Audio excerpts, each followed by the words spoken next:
Hi, Assalamualaikum. My name is Muhammad Amin Zulkarnain, I19203989. I would like to present Chapter 14, Evaluating Channel Member Performance. So, there are four factors affecting scopes and frequency of evaluations: degree of control, importance of channel members, nature of product, and number of channel members. So, I will explain one by one. So, first and foremost, of course, degree of control. Bila pengeluar, pembekal atau franchisor untuk mengagihkan barangan-barangan produk mereka kepada pemborong ataupun penjual, maka di sini adalah pentingnya untuk mengawal setiap pengeluaran produk mereka agar tiada limpahan lebihan produk ataupun tidak mencukupi mengikut permintaan penjual atau pelanggan. Okay, yang kedua, important of channel members. Di sini adalah menunjukkan kepentingan pentingnya ada saluran-saluran mengikut sistem daripada pengeluar, pembekal ataupun franchisor sehingga produk tu sampai kepada pembeli ataupun pelanggan. Okay, seterusnya kita ada nature product. Nature product ni adalah rangkuman keseluruhan atau umumnya untuk kita melihat apa pentingnya keperluan atau permintaan pada pelanggan kepada pembekal atau pengeluar untuk memenuhi segala keperluan mereka lah. Maksud di sini pentingnya untuk mereka tally atau mereka sentiasa update progress barangan-barangan atau produk-produk yang perlu mereka sentiasa keluarkan. Dan akhir sekali adalah number of channel member. Number of channel member ni samalah seperti yang nombor 2 tadi. Kita kena tahu berapa orang ataupun berapa saluran yang diperlukan untuk produk tu disalurkan atau dikeluarkan mengikut sistem secara bersistematik. Seterusnya adalah performance evaluations versus day-to-day monitoring. So saya akan explain yang day-to-day monitoring dululah. Day-to-day monitoring ni adalah penilaian harian. Mereka sentiasa upgrade progress atau update tentang kerja harian mereka. Maksudnya hari ni diorang perlu buat apa, berapa diorang keluarkan, berapa yang pembekal, berapa yang penjual dah ambil stok dan berapa yang perlu mereka ambil balik ke atau mereka jual balik ke. Okay. Dan performance valuation ni maksudnya keseluruhan. Maksudnya hasil produk mereka atau hasil syarikat tu secara keseluruhan. Maksudnya mereka meriksa secara bulanan ke, mereka meriksa secara suku tahunan ke atau tahunan ke. Mereka mengupdate progress ini kepada especially kepada syarikat lah, pembekal untuk mengetahui produk-produk mereka di tahap yang mana. Adakah yang makin baik atau makin buruk, atau produk ini boleh dipasarkan lagi atau produk ini perlu berhentikan daripada pasaran. Jadi mereka sentiasa perlu tahulah daripada performance evaluation ni. Jadi mereka tahu produk ini untuk tempoh kebiasaannya for a long term. Yang pertama adalah sale performance. Sale performance ni adalah yang paling penting atau kebiasaannya digunakan untuk memeriksa progress setiap penjualan atau setiap channel member lah. Jadi mereka boleh tahu progress penjualan produk mereka atau macam mana update terkini mengenai penjualan mereka daripada pembekal atau penjual lah atau pemborong.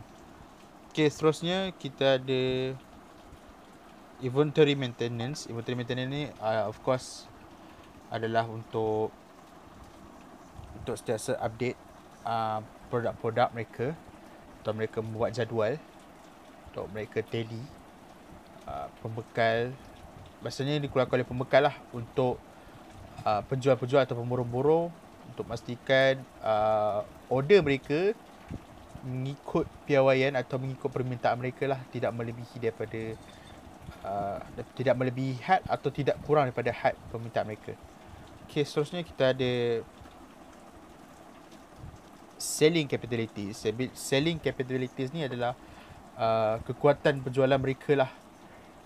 Di mana kekuatan produk pengeluar tu macam mana, atau kelebihan produk tu daripada produk online macam mana, atau kelebihan penjual tu macam mana untuk mengikat hati pelanggan untuk membeli produk tersebut.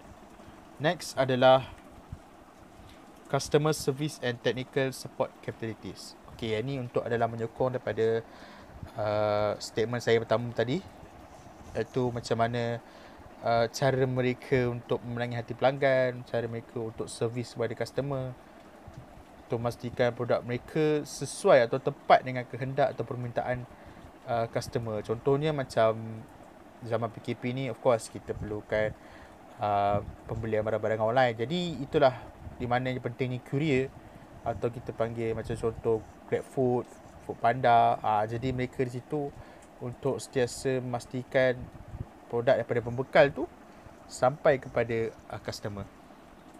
Next of attitude of channel member. Jadi sini adalah kepentingan attitude ni adalah perangai lah, masa lebih kurang. Maksudnya mereka puas hati tak dengan performance yang dilakukan oleh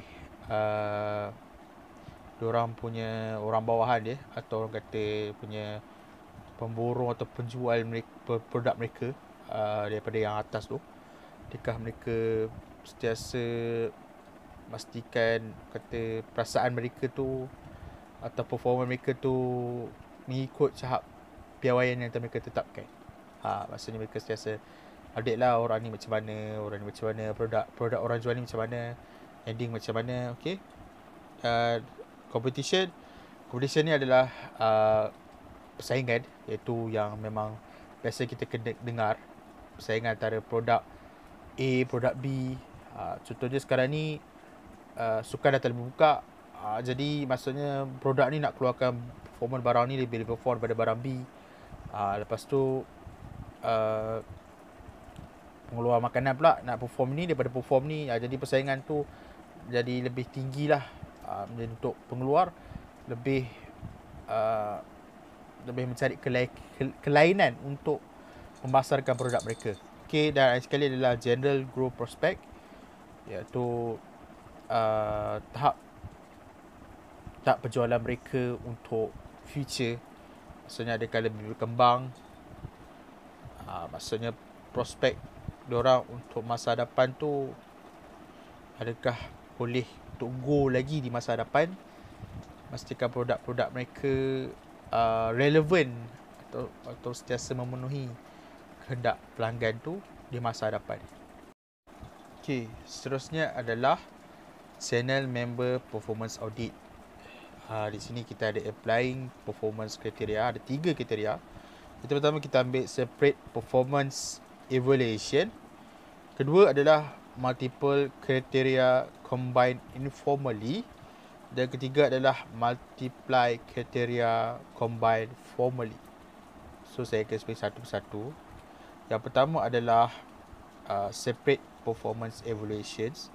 Di sini adalah kita mengukur kriteria-kriteria performance member tu. Kita lihat tahap mereka. Kita boleh tengok maksudnya daripada hasil penjualan tu macam mana, di manakah produk pemasaran mereka macam mana, di tahap mereka memasarkan produk tu macam mana. Jadi di situ diorang boleh tally lah permasalahan-permasalahan yang di kalangan penjual mereka. Jadi mereka boleh tangani awal-awal, senang supaya mereka boleh tahu kelemahan di mana penjual-penjual mereka, dan mereka akan up balik untuk pasaran mereka. Okay, yang kedua adalah multiply criteria combined informally. Okay, multiply criteria combined informally ni adalah di mana mereka combine, mereka gabungkan antara performance penjualan dan diorang dengan capability penjualan diorang. Sebab di situ adalah di mana diorang boleh tahulah tahap-tahap penjual tu macam mana. Lebih kurang macam yang first tadi lah. Okay. Dan akhir sekali adalah kriteria multiply kriteria combine formally. Formally ni maksudnya ada dia punya khas dia. Contohnya adalah berat barang tu macam mana, measurement barang tu macam mana. Lepas tu setiap berjual tu dapat barang tu macam mana. Lepas tu flow daripada pengeluar tu sampai ke pembekal, pengeluar tu sampai ke penjual, sampai ke customer tu macam mana. Maksudnya kalau produk tu A tu dia ambil 10, 10 lah maksudnya. Tak boleh ada 9, tak boleh ada 7 maksudnya tu. Dia kena ikut flow yang tetap. Maksudnya dia tak ada kekurangan, walaupun seinci satu pun tak boleh ada kesilapan di situ. Mereka dah telah buat, kata apa, mengikut spesifikasi lah yang telah ditetapkan. Akhir sekali adalah recommending corrective action. So ni adalah cadangan-cadangan lah untuk kita memperbaiki atau menambahbaikkan kata performance members untuk dalam setiap pengeluar maupun penjual. Okey, dia ada 4 cadangan, iaitu pertama adalah building a formal channel communication networks. Yang kedua adalah conducting marketing channel audit. Yang ketiga, forming distributor advisor councils. Dan akhir sekali adalah utilizing research conduct by outside party. Maksudnya pertama adalah bangunkan saluran yang formal, maksud saluran khas untuk pengeluar-pengeluar tu berkomunikasi, untuk diorang update dengan pembeli-pembeli diorang untuk disalurkan produk tu kepada pelanggan. Yang kedua adalah conducting marketing ni, diorang memastikan flow progress produk tu macam mana. Pastikan kata macam tadilah performance valuation bulanan, pastikan setiap 3 bulan tahap produk tu macam mana. Diorang akan memastikan macam tu. Yang ketiga adalah forming distributor advisor council ni, diorang melahirkan atau menjadi penasihat, melantik daripada setiap satu pembekal tu ada seorang lah untuk memastikan channel-channel member diorang bekerja macam mana. Jadi setiap pembekal tu boleh update dengan orang yang penting tu untuk mengetahui progress flow marketing diorang. Dan akhir sekali adalah utilizing research conduct. Maksudnya orang bebas lah, kita upah orang ke daripada luar untuk memastikan marketing channel kita tu berjaya. Performance daripada penjual tu, produk tu adakah sampai ke customer ikut piawaian yang pembekal tu nakkan. Jadi di situ adalah salah satu recommendation yang telah dicadangkan untuk menambah baikkan lagi perkhidmatan atau performance channel untuk setiap ahli-ahli bagi penjual produk tersebut. Jadi itu saja untuk chapter kali ini. Terima kasih kerana mendengar. Assalamualaikum warahmatullahi wabarakatuh.